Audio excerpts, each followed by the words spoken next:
So I hope you'll be able to understand me. The jungle is loud sometimes, but it's so nice outside. Okay, so we arrived on October 17th, 2025 in the evening in Kuala Lumpur, Malaysia.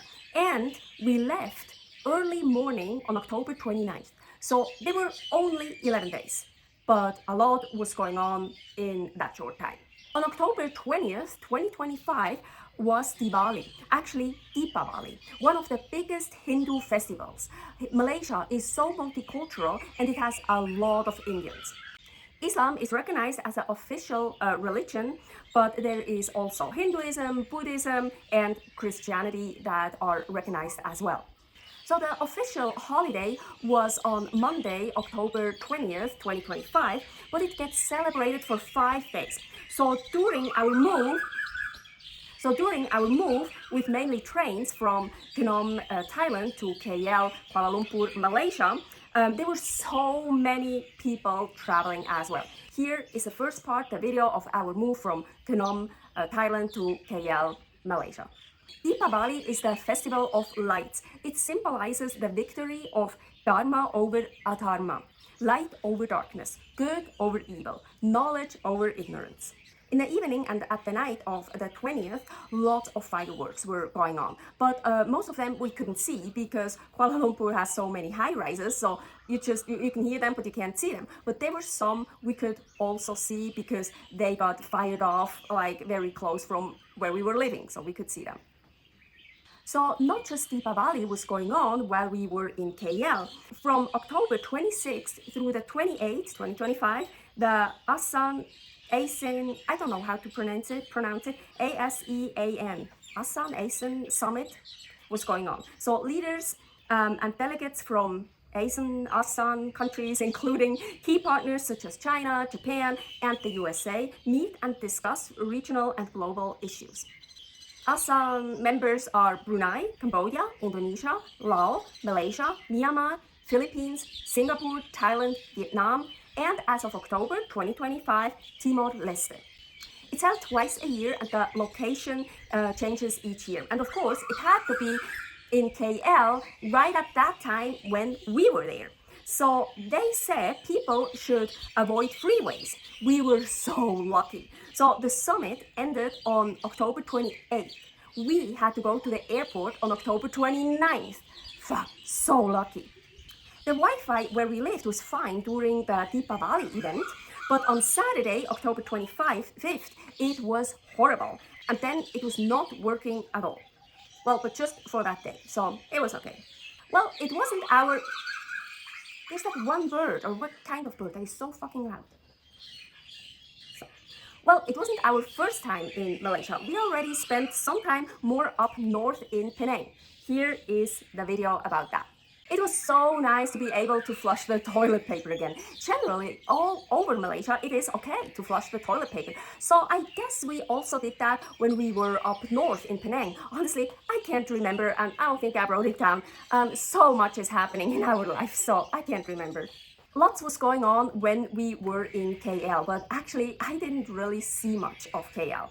12 nights is very, very, very short for us, but it was perfect. So we had a trusted house sitter's job in Phnom, Thailand until October 16th, and we started a new trusted house sitter's job in Tea Gardens, Australia, and we had to leave for the flight to Sydney on October 29th. So this was in between, and yeah, it was perfect.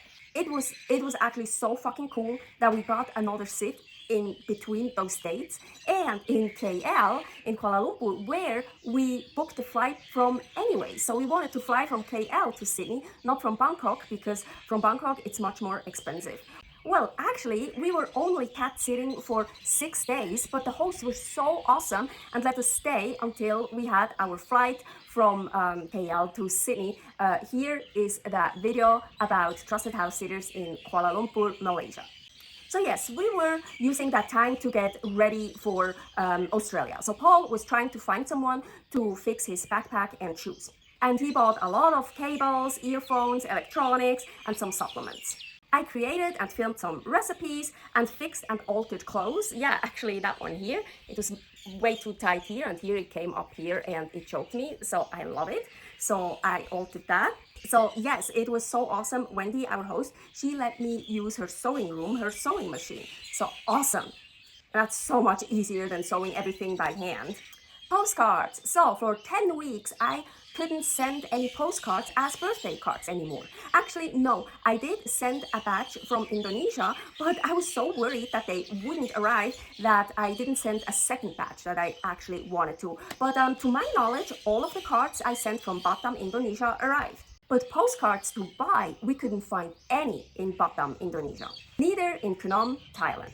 I had postcards not arriving from that I sent from Mae Rim and Chiang Mai, Thailand. Actually, I am right now in Mae Rim, Thailand again. Anyways, so that's why when we were in Phnom, Thailand, in the south, very different spot, I was like, no, I don't want to take my chances. I don't want to send any postcards anymore from Thailand. But KL, Malaysia, is a big city, so I was sure I would find postcards there and a post office that is reliable. But no, where we were living, we couldn't find postcards anywhere. Well, there were also no attraction or any touristic things there, so there were no postcards. And it took Paul 2 days to find a post office. So we sent the 5 postcards I still had left over from Penang, Malaysia, and Singapore. So last time in Malaysia, in Georgetown, Penang, we paid 1 Malaysian ringgit, 24 cents for 1 international stamp. This time, Paul paid 450 Malaysian ringgit, $1.07 to send 5 postcards.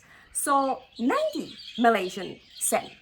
So 21 cents, US cents per card. Even cheaper. So far, KL is the cheapest place to send postcards from. But funny thing, later after we finally got more postcards and Paul went back to the same post office with 14 postcards, he paid 14 Malaysian ringgit, so the same price like in Penang. He told me there was a lady and he gave her the cards to send and she had no idea she needed to get a guy to help her. Oh, I don't fucking care if it's 90 cents per postcard or 1 Malaysian ringgit. It's still the cheapest so far to send postcards from Malaysia. When Wendy and Bear came back from their 6-day trip to Bangkok, I asked her, where can I find postcards? And she said at the Central Market close to Chinatown. And she said, oh, I think I still have some postcards you can have. So she gave me 5 or 6 postcards. And so cool, that was the second time I got postcards from a host. The first time was in Singapore. So super nice and cool. So we went to Central Market and there were many postcards. The cheapest costing 1 ringgit, 24 cents. Yeah, I bought 28. Yeah, I was super behind with sending birthday cards and I wanted to send some in advance as well. We'll be in Australia for 3 months after KL and online it said it cost 3 Australian dollars, $1 US dollar 97 cents to send just 1 fucking postcard to the US or Switzerland. So we sent 30 cards from Malaysia, where it's more than 8 times cheaper. So fucking expensive to send just a postcard from Australia. But we didn't just buy postcards at the Central Market. Also a little pretty fan for me for fanning for 6 Malaysian ringgits, $1.42 US dollars, and 4 practice fans for me for 12 Malaysian ringgits each, so $2.85 US dollars. I melted and broke my last set of practice fans in Phnom. Here is the video Trusted House Sitters in Phnom, Thailand, part 1, the place. I really couldn't decide which color to get from the fans and Paul said, oh, get 1 each of each color. And so I did that except for the green one. That one just didn't really look very nice. So this time they're made out of wood. Before I had plastic. So they will probably break pretty soon because I use them to practice, so I throw them in the air and try tricks and oh well. We also got many pairs of chopsticks as gifts. I love giving gifts that are usable and the chopsticks were perfect because they are not heavy, they're small, they're light, so I can actually lug them around until I get to Switzerland again. Unfortunately, I wasn't feeling too well after the shopping, so I didn't give Paul enough time to find a good restaurant to eat. So we ended up in one where they served him old chicken. He took 1 bite, got up, paid, and we left. So we still got to see some attractions from KL, the central market, and whatever we saw when we took the Grab to go there and go back to where we were living. Oh, and so when Wendy took us to the open market, there was a guy there that does sewing repairs. And just outside, sitting on a stool, Paul gave him the backpack and he fixed it while we were shopping. And when we went back, he was already working on something else. And he did a really, really good job fixing the backpack. And it cost 5 Malaysian ringgit, $1.18. Holy fucking shit, that is so fucking cheap. I'm so sad I didn't take any pictures or videos of that guy. He was just next to that open market outside on like a little plastic stool. Oh, I finally replaced the hairbrush I got in Turkey over a year ago. So the metal thingies, they started to come out. So the one now from KL is lighter, so that's always good for traveling. And it's a detangle brush. It really works, I like it. It took me a while until I found one that I like and that was cheap enough for me. So we paid 13 Malaysian ringgit, $308. I was so surprised when I saw that Halloween is celebrated in KL, Malaysia. When we got there on October 17th, our host got lots of Halloween decorations in front of their door. They're British, so I thought they're the only ones just doing that, or maybe other expats do that too. But no, in stores in KL, you can find lots of Halloween stuff, and apparently there are haunted houses, costume parties, and trick-or-treat trails. So yeah, Halloween really gets celebrated in KL, Malaysia. On October 25th, Wendy, our host, put candy out as well. Apparently they also do trick-or-treat in that high-rise we were living. Halloween in Malaysia, super weird. I don't think it fits. Well, also, I don't like Halloween anymore anyways. Since Paul told me that it'll just give power to bad people and bad entities, I refuse to participate in that anymore. Well, anyways, I'm not gonna get into details here about what I think about Halloween. So that was actually the end of my video, but before I'm gonna end this now, I want to talk about the floods that happened. So mostly in South Thailand, but also in Malaysia and Indonesia. So we left Kuala Lumpur, Malaysia on October 29th, 2025. Around 23 days later, it got hit by the flood. I texted our host in KL if they're okay, but they live on the 32nd floor, so of course they were all safe.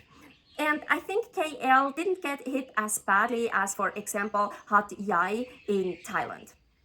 They were still able to drive, but there was definitely lots of water on the streets, also fallen trees and damaged houses. Lots of people died in that incident that happened in South Thailand, Malaysia, and Indonesia. It's just crazy to think that not long before that, we were just there. So we only spent a very short time in KL, and I think Paul really liked it. I mean, I thought it was awesome. We got that trusted house sitters job in between because we wanted to fly from KL anyways. But KL, of course, is a big city. I don't like big cities. It's just, well, everything is available and stuff. That's nice. You can walk to certain things. That's nice. And the penthouse we were staying at was amazing.